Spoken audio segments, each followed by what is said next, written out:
नमस्कार दोस्तों, मैं आपका साथी Arjun Vashishtha learning with triple A में आपका स्वागत करता हूं। आशा करता हूं आप सभी स्वस्थ होंगे, खुशहाल होंगे, अपनी पढ़ाई कर रहे होंगे। ठीक है दोस्तों, जैसे कि आप सभी जानते हैं हमने भाग 5 प्रारंभ किया था, जो कि अनुच्छेद 52 से अनुच्छेद 151 तक हमें पढ़ना था, जिसको हम लगभग 3 पार्ट में पढ़ाएंगे। एक पार्ट हमारा कल पूरा हो चुका था, अनुच्छेद 52 से अनुच्छेद 81 तक। आज दूसरे पार्ट में हम अनुच्छेद 82 से स्टार्ट करते हैं और जहाँ तक भी संभव होगा पूरा करने का प्रयास करेंगे। तो दोस्तों आइए आगे देखते हैं। अनुच्छेद 82 पढ़ते हैं। ठीक है, अनुच्छेद 82 में क्या है, प्रत्येक जनगणना के बाद, पहले मैं आपको रिवाइज करा दूं पिछला कि हमने 79, 80 और 81 में क्या पढ़ा था। 79 में हमने क्या पढ़ा थी, संसद। ठीक है, और 80 में क्या पढ़ा था हमने, राज्यसभा। और 81 में हमने पढ़ी थी लोकसभा।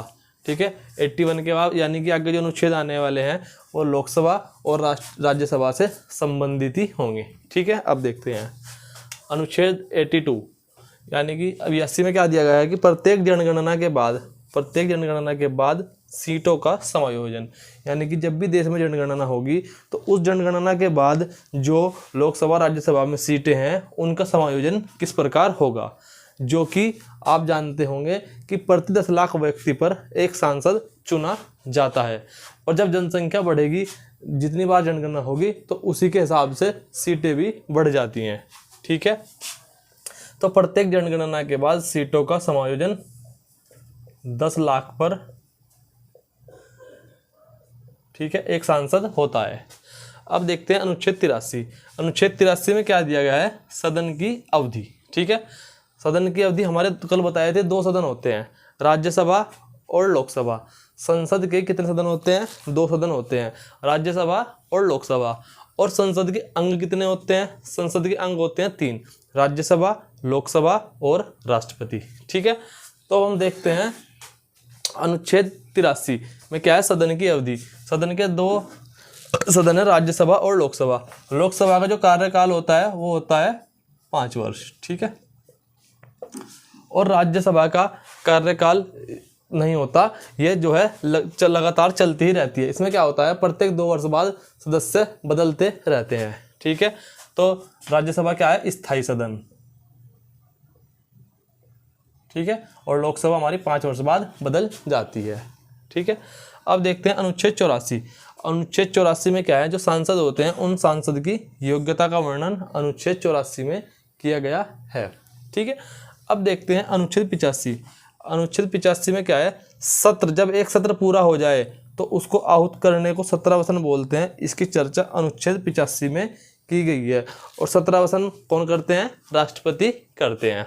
ठीक है, अब देखते हैं अनुच्छेद 86 और अनुच्छेद 87। अनुच्छेद 86 में क्या है, राष्ट्रपति का अभिभाषण। ठीक है, और अनुच्छेद 87 में क्या है, राष्ट्रपति का विशेष भाषण। यानी कि 86 में तो है केवल अभिभाषण और 87 में क्या है, राष्ट्रपति का विशेष अभिभाषण। ठीक है, अब आगे देखते हैं अनुच्छेद 88। अनुच्छेद 88 में क्या दिया गया है, सदन में मंत्री तथा महान्यायवादी का विशेष प्रावधान। अब महान्यायवादी क्या होता है, महान्यायवादी मैंने आपको कल बताया था, यह केंद्र सरकार का कानूनी सलाहकार होता है। ठीक है, तो अनुच्छेद 88 में क्या है, सदन में मंत्री तथा महान्यायवादी का विशेष प्रावधान। जो सदन में मंत्री होते हैं इनको लोकसभा में बोलने का अधिकार होता है, महान्यायवादी को भी सदन में बोलने का अधिकार होता है। सदन के जो मंत्री होते हैं, सदस्य होते हैं, इनको वोट डालने का अधिकार होता है। लेकिन जो ये महान्यायवादी होते हैं इनको वोट डालने का अधिकार नहीं होता, इनको केवल सदन में बोलने का, अपनी बात रखने का अधिकार होता है। ठीक है, ये था अनुच्छेद 88। अब देखते हैं 89। 89 में क्या है, राज्यसभा के सभापति और उपसभापति। ठीक है, जिस प्रकार लोकसभा में अध्यक्ष और उपाध्यक्ष होते हैं, ठीक उसी प्रकार राज्यसभा में भी सभापति और उपसभापति होता है। राज्यसभा का सभापति कौन होता है, जो देश का उपराष्ट्रपति होता है वही राज्यसभा का सभापति होता है। ठीक है, अब देखते हैं अनुच्छेद 90। अनुच्छेद 90 में क्या है, उपसभापति का पदरिक्त या पदत्याग। उपसभापति, सभापति की बात नहीं कर रहा मैं कर रहा उपसभापति की। उपसभापति कौन होते हैं, उपराष्ट्रपति। जो नीचे होते हैं उनसे वो कौन होते हैं, उपसभापति। तो उनके पदरिक्त या पदत्याग से संबंधित जो भी बात होगी वो होगी अनुच्छेद 90 के अंदर। ठीक है, अब देखते हैं अनुच्छेद 91 राज्यसभा के सभापति के कर्तव्य। अब राज्यसभा का सभापति कौन होगा, उपराष्ट्रपति।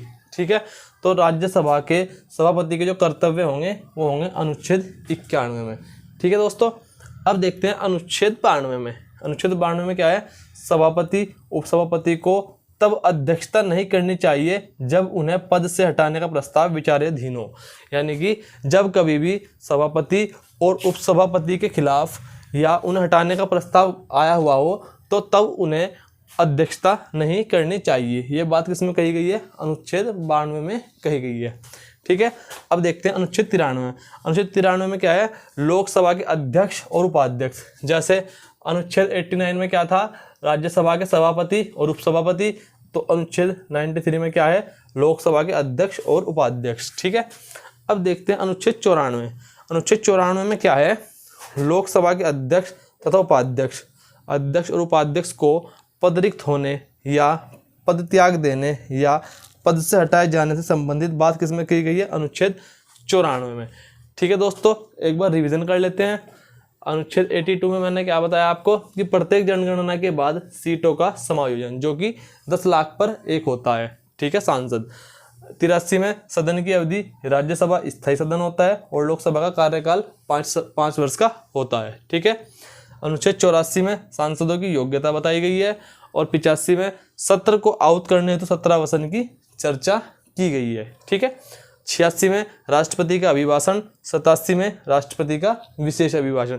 ठीक है, और अनुच्छेद 88 में क्या कहा गया है कि सदन में मंत्री तथा महान्यायवादी का विशेष प्रावधान, कि जो मंत्री होते हैं ये सदन में वोट डाल सकते हैं, बोल सकते हैं, लेकिन महान्यायवादी केवल अपनी बात रख सकता है, बोल सकता है, लेकिन इसको मत देने का अधिकार यानी वोट देने का अधिकार नहीं है। किसको, महान्यायवादी को। और महान्यायवादी कल मैंने कौन से अनुच्छेद में बताया था, ये आप बताएंगे। ठीक है, अब देखते हैं अनुच्छेद 89। अनुच्छेद 89 में क्या है, राज्यसभा का सभापति तथा उपसभापति। इसी को कनेक्ट करो। 89 में राज्यसभा के सभापति और उपसभापति, और अनुच्छेद 93 में लोकसभा के अध्यक्ष तथा उपाध्यक्ष। 89-93। ठीक है, अब देखते हैं 90। उपसभापति का पदरिक्त या पदत्याग होना। तो कौन सा अनुच्छेद है, अनुच्छेद 90। ठीक है, अनुच्छेद 91 में क्या है, राज्यसभा के सभापति के कर्तव्य। ठीक है, अब देखते हैं अनुच्छेद 92। सभापति उपसभापति को तब अध्यक्षता नहीं करनी चाहिए जब उन्हें पद से हटाने का प्रस्ताव विचाराधीन हो। अनुच्छेद 92। 93 और 89 मैंने आपको कंपेयर करके बता दिया। अब देखते हैं 94। लोकसभा के अध्यक्ष तथा उपाध्यक्ष को पदरिक्त होने, पद त्याग देने या पद से हटाए जाने से संबंधित कौन सा अनुच्छेद है, अनुच्छेद 94। अब आगे देखते हैं दोस्तों। ठीक है, अब देखते हैं अनुच्छेद 95। अनुच्छेद 95 में क्या कहा गया है, लोकसभा का अध्यक्ष पद रिक्त हो जाए तो उसको कौन देखता है, लोकसभा का उपाध्यक्ष देखता है। और यदि उपाध्यक्ष भी नहीं है तो कौन देखता है, तो राष्ट्रपति जिसको नियुक्त करते हैं वो इस पद को देखता है। ठीक है, क्या बताया मैंने आपको अनुच्छेद 95 में कि यदि लोकसभा का अध्यक्ष अपने पद पर नहीं है तो कौन देखता है, उपाध्यक्ष देखता है। यदि उपाध्यक्ष भी नहीं है तो राष्ट्रपति द्वारा नियुक्त व्यक्ति देखता है। ठीक है, अनुच्छेद 95। अब देखते हैं 96। अध्यक्ष या उपाध्यक्ष को तब अध्यक्षता नहीं करनी चाहिए जब उन्हें पद से हटाने का प्रस्ताव विचाराधीन हो। ठीक है, अब देखते हैं 97। इसमें क्या दिया है 97, सभापति उपसभापति अध्यक्ष और उपाध्यक्ष इनके वेतन भत्ते। ठीक है, अब देखते हैं 98 में क्या है, संसद का सचिवालय। ठीक है दोस्तों, अब देखते हैं 99 में क्या है, सांसदों की शपथ। अनुच्छेद 100 में क्या दे रखी है, गणपूर्ति, यानी कि लोकसभा में जितने कुल सदस्य होते हैं उनका 1/10 सदस्य होने अनिवार्य हैं। यदि 1/10 से कम सदस्य उपस्थित हैं तो लोकसभा नहीं चलेगी। तो उसे बोलते हैं गणपूर्ति। कम से कम, गण मतलब लोग, पूर्ति मतलब पूरे, इतने लोग पूरे होने चाहिए। कितने, कुल सदस्य का 1/10। ठीक है, अब देखते हैं 101। 101 में क्या है, दोनों सदनों का सदस्य नहीं। ठीक है, इसका क्या मतलब है, एक व्यक्ति दोनों सदनों का एक समय पे सदस्य नहीं हो सकता, यानी कि एक व्यक्ति एक टाइम पे लोकसभा और राज्यसभा दोनों का सदस्य नहीं हो सकता। एक टाइम पर केवल एक ही सदन की सदस्यता ली जाती है। ठीक है, अब देखते हैं अनुच्छेद 102। यदि वह संसद द्वारा बनाए गए किसी कानून या उसके तहत अयोग्य घोषित किया गया हो। ठीक है, सांसद के विषय में कहा गया 102 में कि यदि वह संसद द्वारा बनाए गए किसी कानून या उसके तहत संसद ने उसे व्यक्ति को अयोग्य घोषित कर दिया हो तो उससे संबंधित है अनुच्छेद 102। और अनुच्छेद 103 में क्या है, यदि वह इस पोजीशन में आ जाता है तो उसमें क्या होगा, राष्ट्रपति के निर्णय के लिए उसको भेजा जाएगा और उनका निर्णय अंतिम होगा। अंत में जो भी राष्ट्रपति इस स्थिति पर अपना निर्णय देंगे वो अंतिम होगा। अयोग्य घोषित किया गया 102 और राष्ट्रपति का निर्णय अनुच्छेद 103। एक बार फिर से देख लेते हैं। 95 में मैंने आपको क्या बताया, लोकसभा का अध्यक्ष का पद रिक्त है तो कौन बैठेगा, उपाध्यक्ष। यदि उपाध्यक्ष भी नहीं है तो कौन बैठता है, जिसको राष्ट्रपति बिठाता है। ठीक है, अब देखते हैं 96। अध्यक्ष या उपाध्यक्ष को तब अध्यक्षता नहीं करनी चाहिए जब उन्हें पद से हटाने का प्रस्ताव विचाराधीन हो। 97 में क्या है, सभापति, उपसभापति, अध्यक्ष, उपाध्यक्ष और उनके वेतन भत्ते। ठीक है, 98 में क्या है, संसद का सचिवालय। और 99 में सांसदों की शपथ। 100 में गणपूर्ति कितनी होनी चाहिए, 1/10। 101 दोनों सदनों का सदस्य नहीं होगा, केवल एक ही सदन का सदस्य होगा। 102 यदि वह संसद द्वारा बनाए गए किसी कानून द्वारा या उसके तहत अयोग्य घोषित किया गया हो, अनुच्छेद 102। और 103 में इसको राष्ट्रपति के निर्णय के लिए भेज दिया जाएगा और उनका निर्णय जो होगा वो अंतिम होगा। ठीक है दोस्तों, अब देखते हैं अनुच्छेद 104। ठीक है दोस्तों, अनुच्छेद 104 में क्या बताया गया है कि संसद में भाग लेने या मतदान करने वाले अयोग्य व्यक्तियों के लिए दंड का प्रावधान है। ठीक है दोस्तों, अब देखते हैं 105। 105 में क्या है, सदनों और उनके सदस्यों और समितियों की शक्ति। अब देखते हैं 105, सदनों और उनके सदस्यों और समितियों की शक्तियां, यानी जो सदन है और उनके सदस्य हैं, उनमें जो समितियां हैं, उनकी शक्तियों का विवरण अनुच्छेद 105 में किया गया है। 106 में क्या है, सदस्यों के वेतन और भत्तों से संबंधित है। 107 में क्या है, जैसे कोई भी विधेयक आता है, धन विधेयक, वित्त विधेयक, उन विधेयकों को पारित कराने की शक्तियां अनुच्छेद 107 में है। ठीक है, अब देखते हैं अनुच्छेद 108 जो कि मोस्ट इम्पोर्टेंट है। ठीक है, अनुच्छेद 108 में क्या है, संयुक्त अधिवेशन।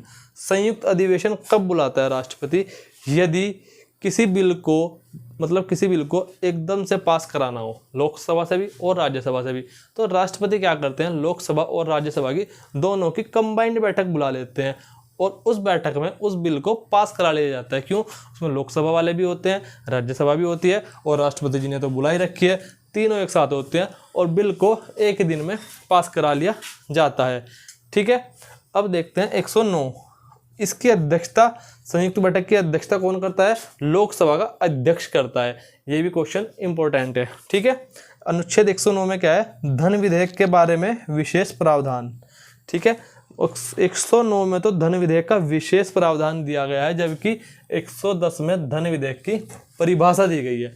धन विधेयक 110 में परिभाषा है और 109 में धन विधेयक के विशेष प्रावधान दिए गए हैं। अनुच्छेद 111 में क्या है, वीटो पावर। वीटो पावर किसको दी जाती है, राष्ट्रपति को। जब मैं राष्ट्रपति, पूरा टॉपिक एक अलग ही वीडियो पूरी राष्ट्रपति की बनाऊंगा, उसमें जितने अनुच्छेद अलग अलग दिए गए हैं उसमें सारे आपको एक जगह कंबाइन मिल जाएंगे। ठीक है, तो अभी आप ये याद रखना कि अनुच्छेद 111 वीटो पावर।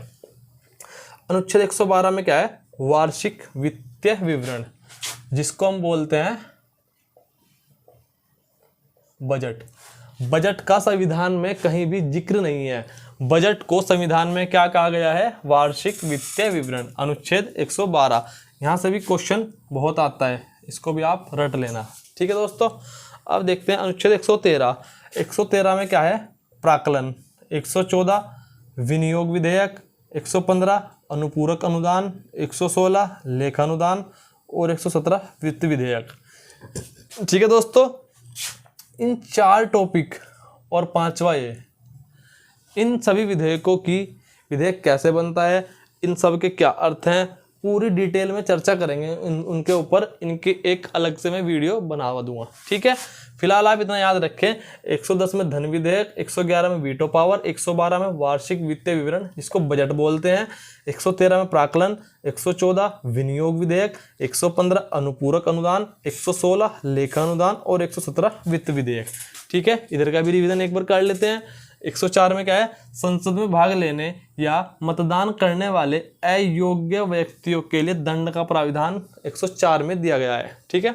105 सदनों और उनके सदस्यों और समितियों की शक्तियां, ठीक है। 106 सदस्यों के वेतन और भत्ते। 107 विधेयक को पारित कराने की शक्तियां। 108 में संयुक्त अधिवेशन इंपोर्टेंट है और 109 में धन विधेयक के बारे में विशेष प्रावधान बताए गए हैं, ठीक है दोस्तों।